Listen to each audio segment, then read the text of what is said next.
Welcome to Gyan Setu. Hello દોસ્તો, સ્વાગત છે તમારું મારી યુટ્યુબ ચેનલ એટલે કે જ્ઞાન ક્ષેત્રમાં.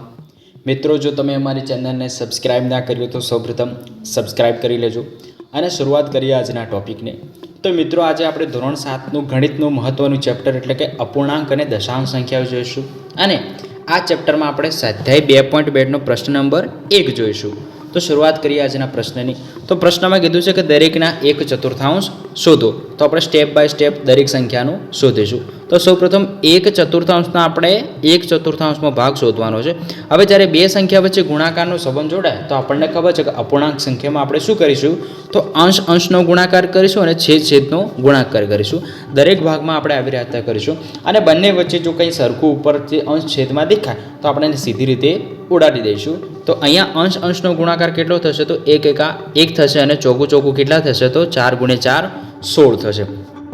એવી જ રીતે 3/5 કેટલું થશે, તો 3/5 પણ આપણે કેટલા શોધવાના છે, તો 1/4 શોધવાના છે. એટલે કે અંશ અંશનો ગુણાકાર કેટલો થશે, તો એટલે કે 3 એકા 3 થશે અને 5 ચોગા કેટલા થશે, તો 4 × 5 કેટલા થશે, 20 થશે.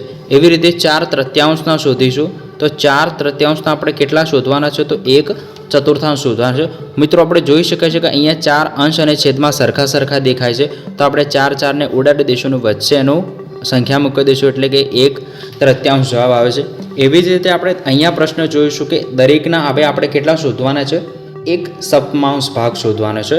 તો પહેલાંનો જોઈશું કે 2/9 કેટલા શોધવાના છે, તો 1/7 શોધવાના છે.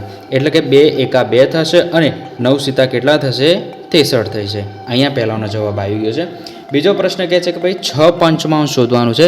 તો 6/5 કેટલા શોધવાના છે, તો 1/7 શોધવાના છે. એટલે કે 6 એકા 6 અંશ અંશનો ગુણાકાર અને 5 × 7 કેટલા થશે, તો 35 થશે. એવી જ રીતે અહીં જોઈશું કે 3/10 એટલે કે 3/10 લખીશું અને એના કેટલા શોધીશું, તો 1/7 શોધીશું. એટલે કે 3 એકા 3 અને 7 × 10 કરીશું એટલે કેટલો જવાબ આવશે, 70 આવશે. તો મિત્રો, આ હતું પ્રશ્ન નંબર 1નું સોલ્યુશન. જો તમને અમારો વિડીયો ગમ્યો તો અમારા વિડીયોને શેર કરો, લાઇક કરો અને અમારી ચેનલને સબસ્ક્રાઈબ કરો. જય હિન્દ, જય ભારત.